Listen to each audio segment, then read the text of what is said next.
Hey friends, thank you so much for downloading this free video. It's going to be packed full of incredible money saving tips.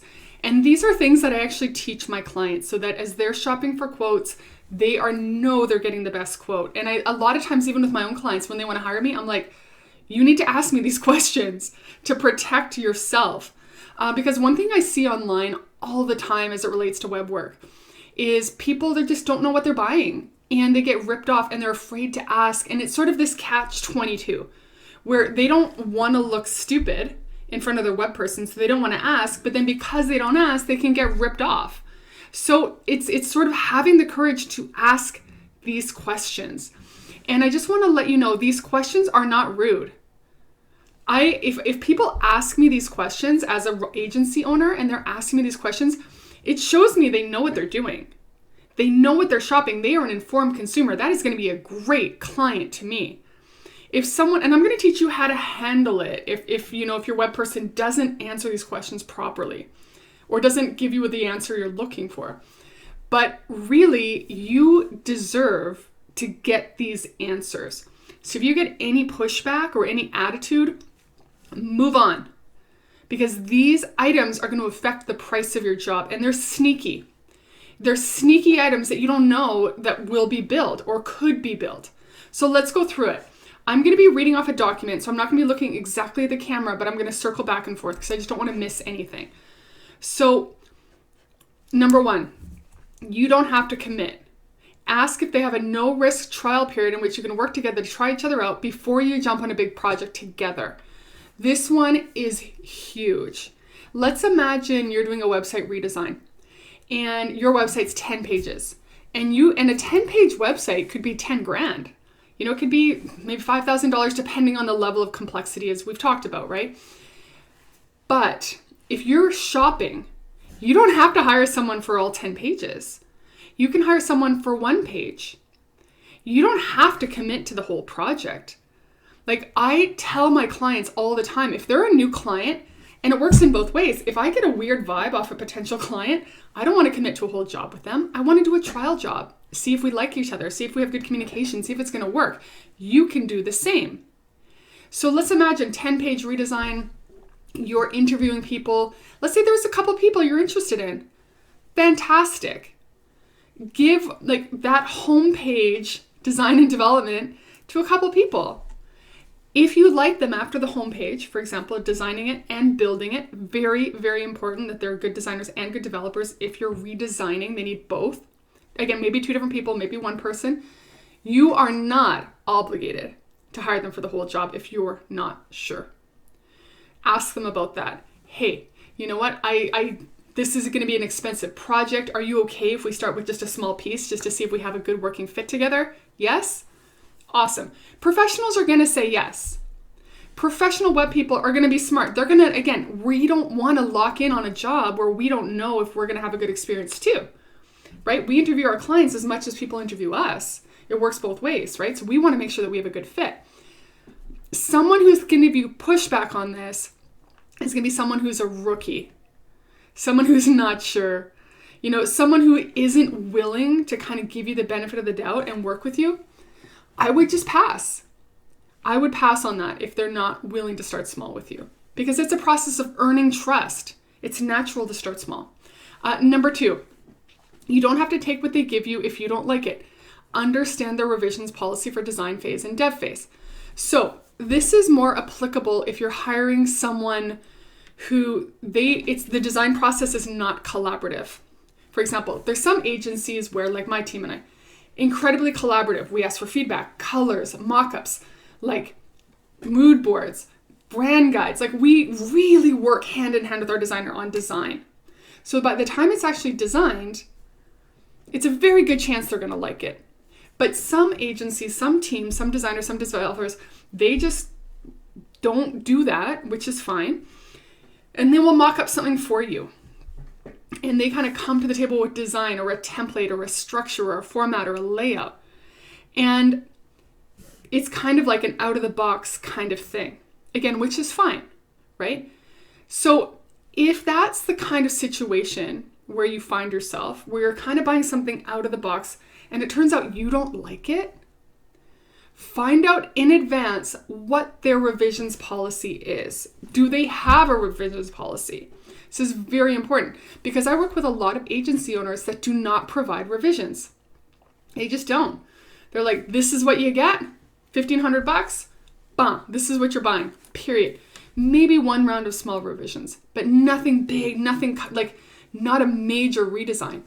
Where in our business's case, you can redesign, if you're working hourly, you can redesign it as many times as you want. So, but making sure that just because if someone designs something for you, unless that is the arrangement, that's the key. If it's the arrangement that you're buying just one mock-up, then no, obviously there is no revisions policy there. But if it's not clear, if they have not told you it's a one and done situation, and you're not clear about what their process is, ask them. Ask them. Because there's going to be two phases of this project. There's going to be a design phase, and if you're splitting it, there's going to be the design phase and the development phase. Unless you have one person doing both at the same time. So you're going to have a designer who's going to do the visual, right? And you're going to have a developer who builds it. So sometimes a client will approve what it looks like for the visual as a mock-up. But then once it's built, the client's like, it doesn't feel right. It doesn't look right. And so, for example, some agencies are like, once it's done, once it's built, that's it. Like, this is the approved mock-up. Like, my team and I do this. Like, if you approve the mock-up, if you want changes to it once it's built, we will do it. But it's not included. It's billable hourly at that point because we did all this work on design to get it dialed into what you want it to look like. If you don't like it once it's actually built, that's on you. And again, we're happy to do it. We will do it. I just make it very clear to my client that is out of scope. That change will be extra. So number 2, you don't have to take if you don't like it, ask about the revisions policy. And if it does not make sense to you and you don't like it and it doesn't work for you, find somebody else. Don't try to negotiate if that's not their process. Okay, so number 3, you don't have to be at the mercy of their communication style. Confirm what you can expect in terms of communication and updates, how often, and make sure it's going to work for you. This is the number one complaint I hear from clients. Communication was bad, communication was bad, communication was bad, communication was bad. Like most of the reviews I get as an agency are that our communication is on point because I know most of the people who do what I do are terrible communicators. Designers and developers are not project managers. They are not admin people. They are not business people. They are artists. They're creatives. They're tech people. Their communication is usually not that good. And trust me, I've hired dozens of them and I love them and I adore my team. But communication, it's not a natural, clear, concise, timely communication. It's not really there. So that's the advantage of having a project manager because it's our job to communicate, right? So you're going to get a lot of attention, a lot of communication. So if you've been on a project before and communication was a headache to you, with whoever you hire next, make sure that you know what to expect. Can I expect an update once a day, once a week? What hours do you work? What method of communication do you prefer? Do you prefer a phone call, email, Slack, Trello? Like, figure it out and make sure that if you have a preferred strategy of communication, a preferred method. For example, we have a lot of clients who want Slack updates. They don't want email, they don't want calls, they just want Slack updates. So we have channels for some of our clients and we work together on Slack. Some people don't even know what Slack is and they want emails. Some people like video updates. Some people like phone calls. Some people want to do a Zoom call and screen share and talk about it. You should know what you want to do. And if you don't know, just be open. Like, what is their method of communication?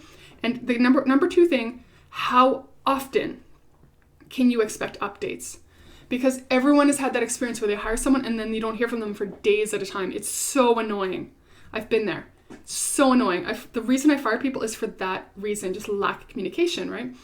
So as long as you know going into it what to expect, it's going to go a lot smoother. If their policy is, look, we will update you at, once you assign the job, we'll update you when it's done. That might be 5 days from now.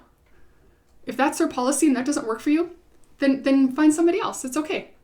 Right? Just make sure that this is going to be a good experience for you, but you have to know what you want so you can hire someone who kind of falls in line with what you're looking for. And if they don't do it your way, then check yourself. Can you adjust to do it their way, right? Number 4, ask for proof. You can ask for proof. Have they proven they actually have the skills to do what you're interviewing them to do? Portfolio, reviews, testimonials, check references.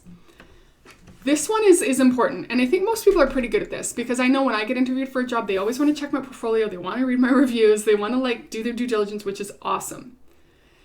But if you're not a tech person, knowing how to check someone's work can be intimidating and confusing, because I don't know, for me, I'm not a tech person. I'm the team leader. I'm not a coder. I'm not a developer. I'm not a designer. So I don't know. If I go to hire a new developer, I don't know how to check their work, if it's any good. I don't know. So what I do is I will either check references to see what was their experience working for a different agency or something like that. Was their code good? I'll look at their work. My best tip is, honestly, if you have a friend or a family member who's a developer or a designer and at a high level, they're really good, get someone you know to audit their work for you.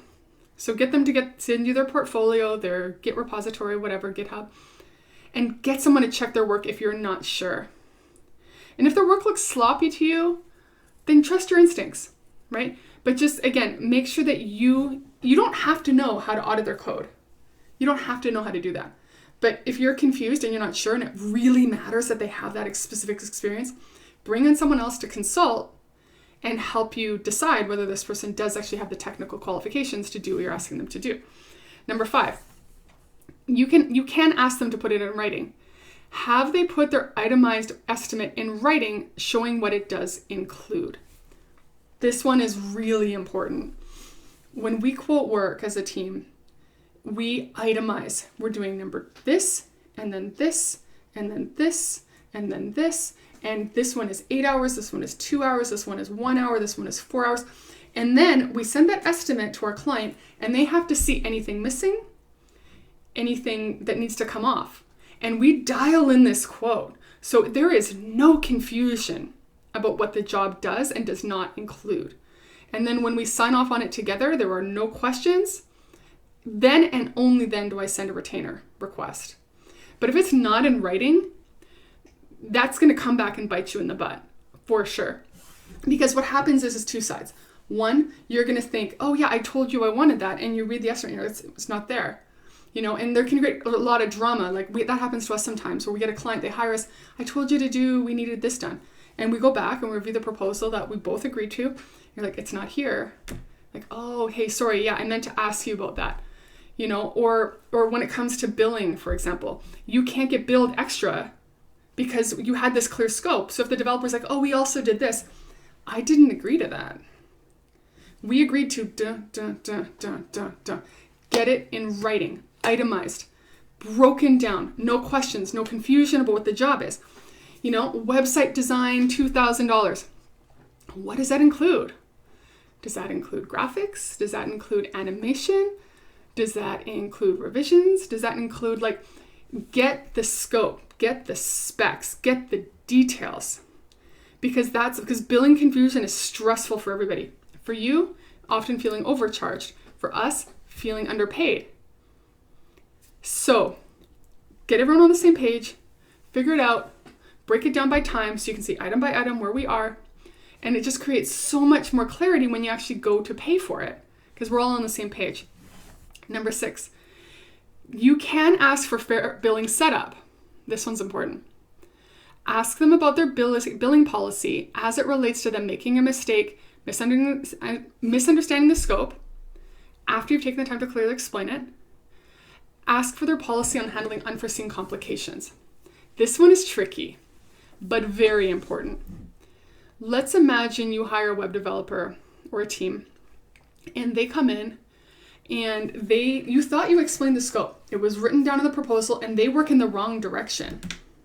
Let's say they work in the wrong direction, doing the wrong thing for 4 hours. And you get the invoice, and you look at it, and you're like, I never asked you to do that. You did it wrong. You misunderstood. I provided all the information. You had my login. You had the mockups. You had the technical details. You had the scope. You had the plan, and you did it wrong. Or they didn't take the time to figure it out. They just assumed something.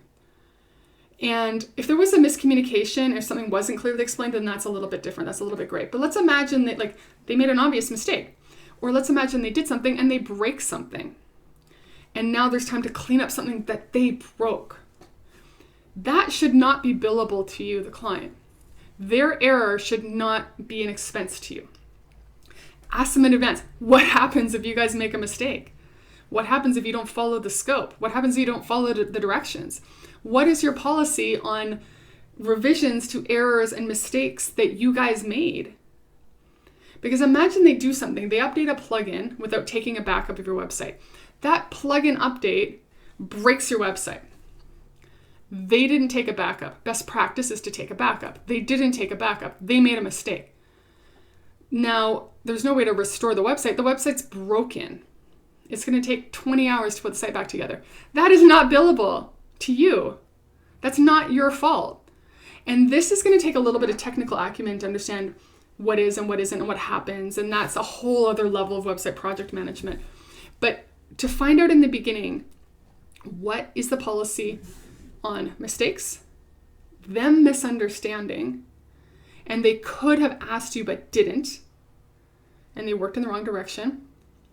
And this comes back to the communication plan. You know, if you have a plan to check in every day, that's not usually going to happen because you kind of can clarify that early, right? And then also unforeseen tech problems. This one's also important. Sometimes a developer can be fantastic. They can be phenomenal and skilled and great, and something goes wrong. Like, let's just say your host, there's a problem on your web host, and their end, something breaks. It has nothing to do with the website. Or let's imagine that a plugin, whatever, has a bug and you get hacked. That's not the developer's responsibility. Like, we can't control that, right? So unforeseen tech problems, ask about their policy. How do you handle that? How is that handled? Figuring that out. Usually what will happen is the web developer will be like, hey, this happened. Your host just sent an email to all their clients saying that there was a breach of something and it's going to take this much time. Like, usually an agency will let you know in advance, okay, we're looking at like 10 hours of cleanup on this. And then you can approve it or not, right? But figuring out in advance, okay, unforeseen tech problems, what is the policy? I don't want to just get a bill for it later without knowing. How are you going to let me know in advance if there's a problem that's going to take us off budget, right? Number 7 and final, you can ask for more information. Ask if they have any items that are not included in their quote, exclusions they did not tell you about. In my team, we have a list of like 35 exclusions that are not included in a website redesign, for example. We do not do sliders, period. Video headers, sliders of any kind. We will do them, but it is not included because they're a pain in the neck, super time consuming, super annoying. We don't do that. Out of scope, but I let my clients know. We have a list that they get. API integration with any third-party tool. That is not disclosed during the scoping phase. If there's anything later that you want to integrate with, whether it's like MailChimp or ConvertKit or your CRM or whatever, and you didn't tell us during planning, that is not included. That will be billable. Copywriting, checking your website for spelling and grammar. We expect you to come to us with the website content ready to go. You've proofed it, you've reviewed it. We are not going to fix your spelling. If you're going to send us content that's like half done, that's on you. So things like that. That's just 3 of our examples. But make sure, do they have a list of exclusions so you can know? Because it's so annoying when you hire somebody, they're like, yeah, I can do that. It's just going to be an extra $500 or $400 or whatever. It's like, no, find out on the front end. What is not included? And if you want a list of examples, like what my team uses, just let me know. Just shoot me a quick email and I'd be happy to get back to you. So these are 7 questions that you can ask. And so to learn, if you have any further questions or want any one-on-one coaching support about this, just shoot me an email. We can set up a time to talk. I do a lot of one-on-one project management coaching. I can definitely help you kind of bring your skills to that next level so you can even learn even more about running a web team, learn more about how to make your project even smoother without any of this drama. But yeah, let's review really quick. Number 1, you don't have to commit. It's okay to ask for a trial project. Number 2, you don't have to take what they give you. Ask about their revisions policy. You don't have to communicate based on their style. If it doesn't work for you, find someone who does. You can ask for proof, check references, bring in a consultant to check their work on your behalf. Put it in writing. You can ask them for a written proposal. An email is not enough, right? Fair billing setup. Mistakes. What's the plan? How's that going to work, right? Ask for a list of exclusions. So again, these are the advanced skills that I didn't want to put in the main course because this just is way too much for most people. But these are going to just save, asking these questions is a question of could save thousands of dollars. Anyway, so grateful to have you in the course. I will see you soon.